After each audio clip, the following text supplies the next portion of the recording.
In this box are 56 LEGO Star Wars minifigures from the early 2000s. These are some of the hardest to find LEGO Star Wars minifigures, and this is one of the best lots that I've ever purchased. Or so I thought, because there is one big problem. Wait, why does this look so weird? Come along with me and see if this lot was worth it or unexpectedly a complete waste. Starting this lot off, we have two of the original Stormtroopers. These guys appeared in 4 sets in the early 2000s, and they're pretty distinct with those helmets. But they also have just a plain yellow head underneath. These are icons in the LEGO Star Wars game, and they go for about $7 a piece. Next, we have the Cadu as well as the Gungan soldier with shield that rides it. Both of these only appeared in the Gungan Patrol set of 2000, and they go for about $7 a piece. Next, we have 3 different styles of classic battle droids. And first, we have 2 battle droid commanders. These go for about $8 a piece and appeared in the battle droid minifigure pack of 2000 as well as Jedi Defense 2 of 2002. And appearing in that same set, we have 2 of the original security battle droids. Only one of them was included in that set, and it's the only set it appeared in, so having 2 here is pretty cool. And finishing out the battle droids with my favorite ones they've ever made, the Sand Red battle droid. These Geonosis themed battle droids just look so good, and they only appeared in the Geonosis Fighter of 2003. And they are by far the most expensive battle droids in the aftermarket. They go for around $30 a piece. But we will see even more expensive droids in this lot, and next up we have 2 Buzz droids. These are the first Buzz droids ever made, and they appeared in 2 sets in 2005 and 1 in 2009. While these are mostly brick built, they still go for around $8 a piece. But next we have some entirely brick built droids. We have 2 Droidicas. These ones go for about $12 a piece and appeared in 2 sets in 2002, Jedi Defense 1 and the original gunship. And also from that same Republic gunship, we have one of the most expensive droids you can get your hands on, and that is the original Pearl Sand Blue Super Battle Droid. These were the first Super Battle Droids ever made, and for whatever reason, they made them this color instead of the gray or silver color we see in the movies. But this Pearl Sand Blue is one of the coolest colors LEGO has ever made, and unfortunately, it's very brittle. And that is probably why one of these is missing an arm. It most likely snapped at the clip and got lost. But the second one is in near perfect condition, which is incredibly rare given how fragile this color is and the fact that this minifigure is over 20 years old. The incomplete one is still very valuable considering the parts are in great condition, but the fully complete one is worth over $80. Next in the lot, we have 2 Geonosians. Both of these only appeared in the Geonosian Fighter set of 2003, but in that set, only one of them comes with this awesome wing piece. I assume the one without wings is supposed to pilot the Starfighter and wouldn't fit if he had them, but it would have been nice if they included a spare set for when he's out of it. The one without wings goes for around $13, and the one with wings goes for over $30. And I don't think LEGO will ever top these classic Geonosis minifigures. Next up, we have some pretty odd minifigures like Gasgano here. This minifigure is pretty unique, combining minifigure elements with brick-built parts, and he's worth around $20, only appearing in the Mos Espa Padre set of 1999. And also from that Mos Espa Padre set, we have another unique minifigure, the original Sebulba. This is one of the few LEGO minifigures that is only one part, and he goes for around $15. Next, we have the original Anakin Skywalker with the light gray aviator cap. He appeared in 3 sets in 1999 and goes for around $5, and we also have the original R2-D2. And if you have Anakin and R2, odds are you're going to have C-3PO nearby, and we actually have 2 of his original version in this lot. He's appeared in 5 sets in the early 2000s, and to this day, it is still my favorite version of C-3PO. It's a beautiful pearl light gold color and goes for around $7. But next is one of the most legendary droids in all of Star Wars, the Gonk droid.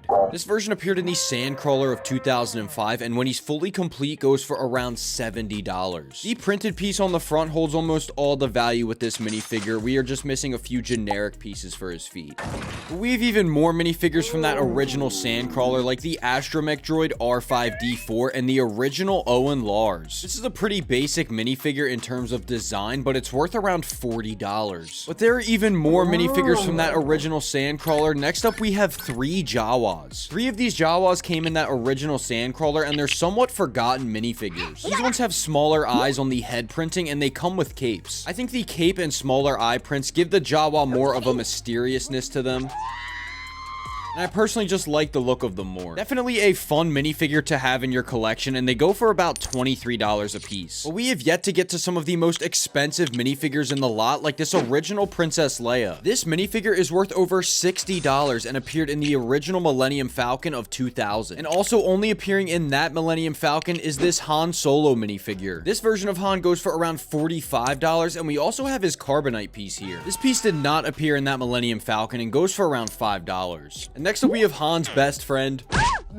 This is the classic brown Chewbacca, appearing in 3 sets from 2000 to 2003. And in 2004, they changed his color to a reddish brown, which was in sets until 2016. Next, we have the first TIE pilot ever made, appearing in the TIE Fighter of 2001, as well as the TIE Bomber of 2003. But our next pilot is one of the best in the entire galaxy. We have the Anakin Skywalker from 2005. He goes for around $8, but his right hand is actually supposed to be black. The headset printing is so iconic on this Anakin, and he appeared in 2 Starfighter themed sets that year. And our next minifigure also has that headset printing. We have Anakin's master, Obi-Wan Kenobi. Hello there. This Obi-Wan with gold headset appeared in one of the 2 sets that Anakin did, the Ultimate Space Battle. He goes for around $12, and if you like Revenge of the Sith, you definitely want both of these in your collection. But we also have these figures in the Attack of the Clones style, including this Padawan Anakin. He's supposed to have brown legs and yellow hands, but those are easy swap outs. This minifigure appears with a cape in Tusken Raider Encounter, but doesn't appear with one in Bounty Hunter Pursuit. And also only appearing in that set is this Obi-Wan. The minifigure itself goes for around $10, but he still has his beautiful chrome saber in perfect condition. And we have every minifigure in that Bounty Hunter Pursuit set, including the 3rd one, which is Zam Wessel. This is the only version of Zam we've ever gotten, and she's the only minifigure to be made in this sand purple color. These sand and pearl colors are responsible for some of the most nostalgic LEGO Star Wars figures. But for how amazing these colors look, they can be quite fragile. Zam and her sand purple are pretty prone to cracking, but this one is in amazing condition and is worth around $80. But I ended up giving this one away as one of my end of stream secret giveaways in one of my live sales.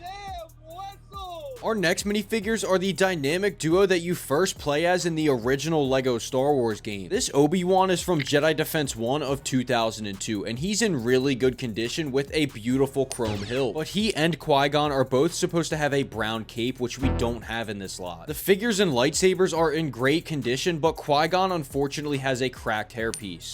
Next, we have Qui-Gon's old master, Count Dooku. And unfortunately, like our previous 2 minifigures, this one does not have a cape, but he has his most important accessory, that beautiful chrome curved hilt. This is the first Dooku ever made, appearing in Jedi Duel of 2002. He's also supposed to have 2 yellow hands, which is an easy swap out, and this minifigure usually goes for over $20. It's very hard to find minifigures this old in great condition that are fully complete, but there is definitely a problem with some of these minifigures. Like this Obi-Wan here that unfortunately has a huge gash in the face print. He's supposed to have tan legs as well, and this minifigure appeared in 2 different sets but had slightly different hair in each one. But luckily, our next minifigures are in very good condition. We have 2 of the original Boba Fett's. Boba Fett just might be the most iconic LEGO Star Wars minifigure of all time. And both of these are in amazing condition. They will go for around $40 a piece. But we have another Boba Fett, the classic young Boba Fett from Jango Fett's Slave 1 of 2002. This version of young Boba goes for around $32, and he's a lot better than the UCS one we got this year. But next, we have some of Boba's brothers from Kamino. We have 8 of the original Phase 1 Clone Troopers. These are the first LEGO Clone Troopers ever made, and they appeared in the Republic Gunship of 2002 and the ATTE of 2003. Having 8 of these Clone Troopers at once is incredibly rare. When you consider how old these minifigures are at this point and the fact that everybody wants to army build them, it makes sense that they go for around $25 a piece. There is one more minifigure in this lot, but I noticed something was off as soon as I picked it up.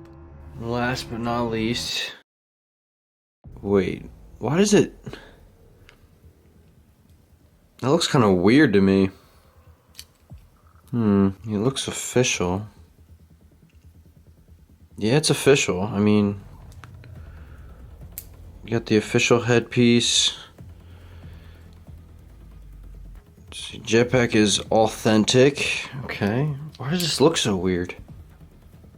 Really good condition, but it just looks off to me. Now, it is really hard to tell what exactly is wrong with this Jango Fett, so I had to grab one from my personal collection. Let me go get another Jango. So here's one of the Jangos I have. This is in my personal collection. Let's take a look at this one. The colors look a bit off. That arm is definitely darker. Yeah, and the leg. Honestly, is this sun damaged? I think this is sun damaged. I think that's what it is. It's such a good condition Jango too, but it's sun damaged. Now you can definitely get a better idea of what I'm talking about with this angle here. This 2002 Jango Fett is the only minifigure that has violet arms. So this is the first time I've ever come across this minifigure with this kind of discoloration. So I really have no way of knowing if that's the case or if it was just produced this way somehow. But my best guess is that this is what violet parts would look like sun damaged. I have no idea what somebody would buy that for, but I'll probably keep it. I don't know. I kind of like the coloring of it, but definitely decreases the value a little bit being sun damaged. What do you think this Jango Fett is worth? Let me know down below. I hope you enjoyed this unboxing video because I had a lot of fun making it. This was definitely one of the coolest lots that I've ever purchased, and make sure you guys subscribe because I've got a ton more unboxing videos on the way. And as always, thanks for watching.